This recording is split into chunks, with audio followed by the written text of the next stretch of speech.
Hello welcome to guys. Guys आप लोग इतना वीडियो वायरल करता है, किसी का वीडियो भी वायरल करता है। प्लीज़ ये हेल्पिंग वीडियो है और एक आदमी देखो हाथ फैला के भीख मांग रहा है सबको।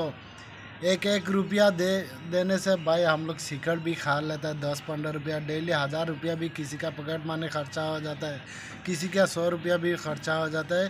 लेकिन ये वीडियो शेयर करके प्लीज़ उसको हेल्प कीजिए, क्योंकि उसका बाइक जो कर्नाटक में मरा हुआ है वो आसाम के लाने के लिए, उधर मिट्टी में देने के लिए, दफन करने के लिए बोल रहे हैं। भाई ये सब नेकी का काम है, नेक का काम है। अगर पैसा देने नहीं सकता तो वीडियो प्लीज़ शेयर मारिए, और इतना शेयर मारिए सीधा धुआं निकल जाएगा। और सबका एक एक रुपया अगर देगा तो उसका भी बाइक का देखो वो फुर्सत मिल जाएगा। मैं वीडियो क्लिप लगा के दे रहा हूँ और आप लोग देखते रहिए।